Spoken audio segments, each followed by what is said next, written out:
এই ৬ জন বিক্ষুব্ধ বিদ্রোহী তৃণমূল নেতা নিজ নিজ কেন্দ্রে হারিয়ে দিতে পারে তৃণমূলকে।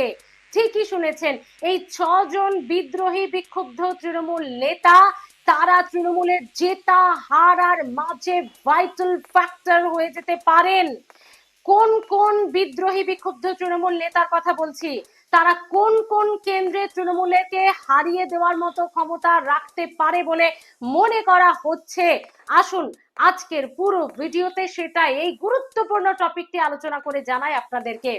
2026 নির্বাচন একেবারে দোরগোড়ায়, সকলেই কোমর বেঁধে নেমেছেন। ৭৪ জন প্রার্থী তালিকায় ঠাঁই পাননি যারা বিদায়ী বিধায়ক তৃণমূলের লিস্টে, এবং তৃণমূলের প্রার্থী তালিকায় এই ৭৪ জনের মধ্যে কেউ কেউ নিজেদেরকে মানিয়ে নিয়েছেন, কেউ কেউ দাঁতে দাঁত চিপে আছেন।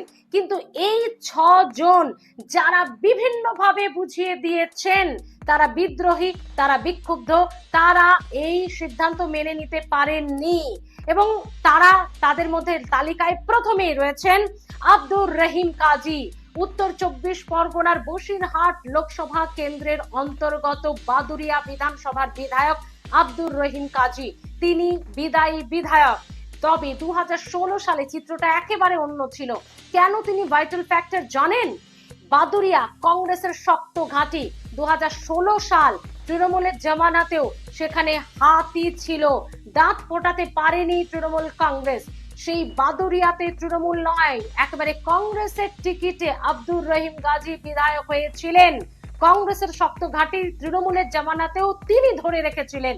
কিন্তু 2021-এর আগেই তিনি দল বদল করলেন এবং হাত ছেড়ে তিনি ঘাসফুল ধরলেন এবং তৃণমূলের টিকিটও পেলেন, উপহারও পেলেন, ফলও পেলেন, সুফলও ঘরে তুললেন। তিনি তৃণমূল কংগ্রেসের টিকিটে 2021-এ জয়লাভ করলেন বাদুরিয়া থেকে, যা ছিল একসময় কংগ্রেসের শক্ত ঘাঁটি, মানুষ ভাবতেও পারেনি সেখানে ঘাস ফুল ফুটবে, ফোটালেন এই আব্দুর রহিম কাজী।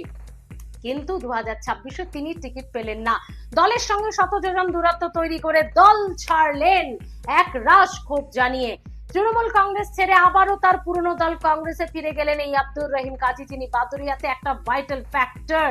এই বিদায়ী বিধায়ক তিনি এবার কংগ্রেসের টিকিটে লড়ছেন তৃণমূলের বিরুদ্ধে বাদুরিয়া থেকে। রাজনৈতিক বিশ্লেষকেরা মনে করছেন এখানে একটা ভাইটাল ফ্যাক্টর হতে পারেন তৃণমূল কংগ্রেস এখানে টিকিট দিয়েছে বুরহানুল মুকাদ্দিনকে, ওরফে লিটনকে। এখন দেখার যে কংগ্রেস প্রার্থী আব্দুর রহিম কাজী নাকি তৃণমূল প্রার্থী বুরহানুল মুকাদ্দিন, সেটা তো সময় বলবে। তবে রাজনৈতিক বিশ্লেষকদের একাংশের মতে এই আব্দুর রহিম কাজীর ফ্যাক্টর এখানে তৃণমূলের হার জেতার একটা বড় ফ্যাক্টর। দ্বিতীয় নামটি বন্ধুরা, দ্বিতীয় নামটি হলো মঞ্জু বসু এবং সুনীল সিং।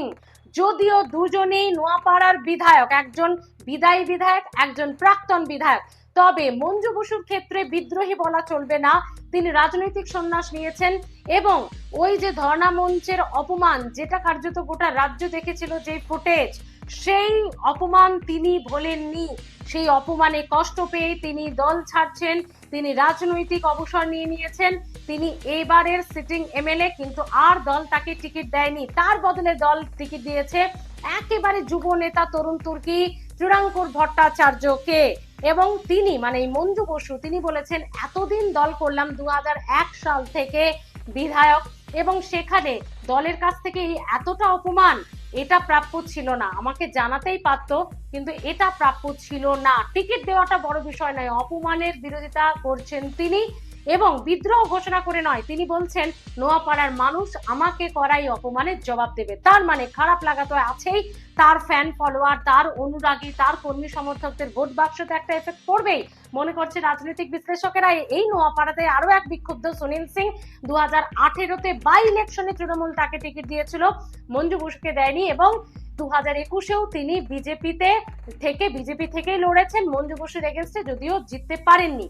সেই সুনীল সিং এবার কতটা ফ্যাক্টর হবেন সেটাই দেখার। যদিও নোয়াপাড়া থেকে বিজেপি প্রার্থী অর্জুন সিং। তো এই সুনীল সিং এবং মঞ্জু বসুর যে একটা আধিপত্য, বা এই এলাকায় দুজনই তো, একজন এবার প্রাক্তন হয়ে যাবেন, একজন হয়ে গেছেন অলরেডি। তো দুজনেরই অনুরাগীরা, কর্মী সমর্থকেরা কি করেন, কাকে ভোট দেন, সেটাই দেখার। 3 নম্বর নামে চলে আসবো বন্ধুরা। 3 নম্বর নাম অসিত মজুমদার। এই তার রাগ কমছে, আবার তিনি রেগে যাচ্ছেন। কে রচনা? ওর দুদিনের ওর কাছে আমি রাজনীতি শিখবো, ও আমাকে রাজনীতি শিখবে, চুচুড়াতে ওর কথা আমাকে শুনতে হবে, এরকম কথা কিন্তু আমরা দেখতে পাচ্ছি। বিদ্রোহ ঘোষণা করে অসিত মজুমদার বলছেন, যেদিনকে টিকিট ঘোষণা হলো, প্রার্থী ঘোষণা হলো, সেদিন তিনি সংবাদ মাধ্যমের কাছে একেবারে খুব নিজের উষ্মা প্রকাশ করেছিলেন, অভিমান, যে এতদিন ধরে দলটা করে কি করছি।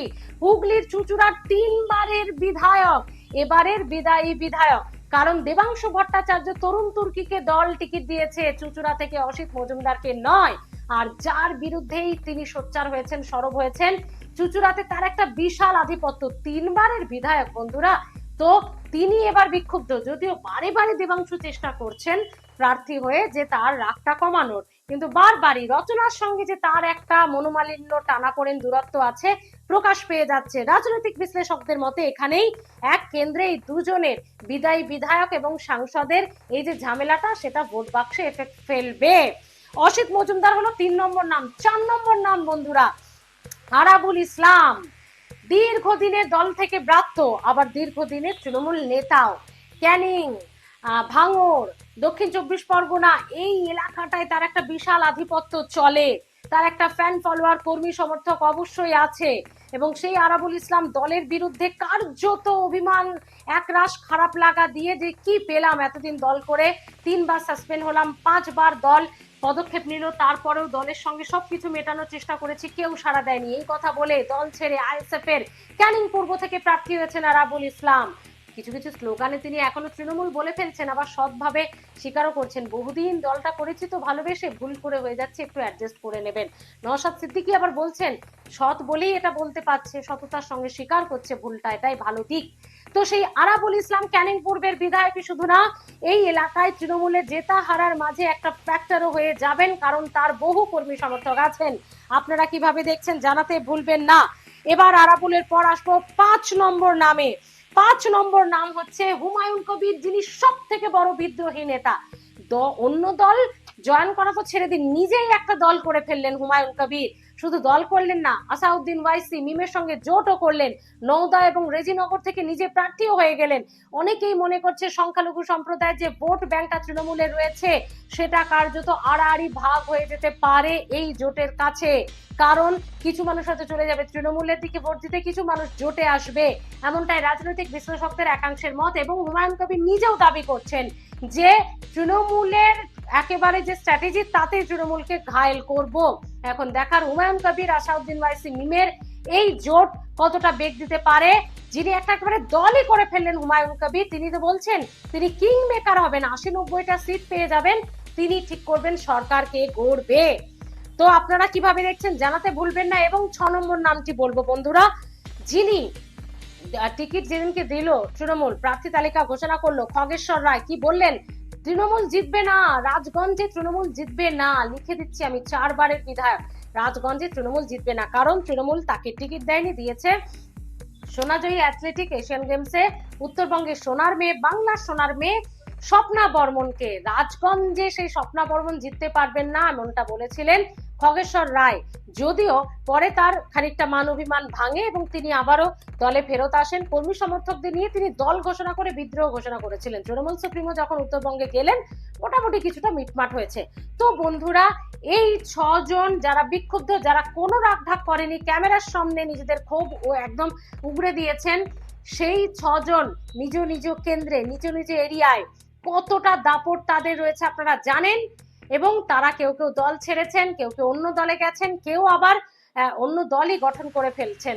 এই কেন্দ্রগুলোতে তারা কতটা ভাইটাল ফ্যাক্টর হবে, এবার আপনারা বলুন। যেটা রাজনৈতিক বিশ্লেষকদের একাংশ মনে করছে হতে পারে, সত্যি কি সেটা হবে? নামগুলো বলে রাখি, আব্দুর রহিম কাজী বাদুরিয়া বিধানসভায় ফ্যাক্টর হবেন, সুনীল সিং মঞ্জু বসু নোয়াপাড়ায় ফ্যাক্টর হতে পারেন, অসিত মজুমদার চুচুড়াতে ফ্যাক্টর হতে পারেন, আরাবুল ইসলাম ভাঙড় ক্যানিং পূর্বে ফ্যাক্টর হতে পারেন, হুমায়ুন কবির ভরতপুর, নওদা, রেজিনগর, মুর্শিদাবাদ এই বেল্টে ফ্যাক্টর হতে পারেন, এবং খগেশ্বর রায় উত্তরবঙ্গের রাজগঞ্জে ফ্যাক্টর হতে পারেন। এই 6টি কেন্দ্র, 6 জন বিক্ষুব্ধ তৃণমূল নেতা। অবশ্যই আপনাদের কমেন্ট কিন্তু জানাতে হবে, মনে রাখতে হবে। এছাড়াও তৃণমূলের কাছে আরো দুটো ফ্যাক্টর, একটা হচ্ছে বিজেপি কোমর বেঁধে নেমেছে, আর দ্বিতীয় নামটি হলো ISF, Indian secular front. Naushad Siddiqui, তারাও কিন্তু তৃণমূলের কাছে একটা বড় ফ্যাক্টর এবার ভোটে প্রতিদ্বন্দ্বিতায়। কিভাবে দেখছেন এই 6টি কেন্দ্রে বিক্ষুব্ধ 6 নেতা কি তৃণমূলের হার জিতের ফ্যাক্টর? জানান প্লিজ কমেন্ট বক্সে। ভালো থাকুন, সাবস্ক্রাইব করে রাখুন বেঙ্গল ভয়েস।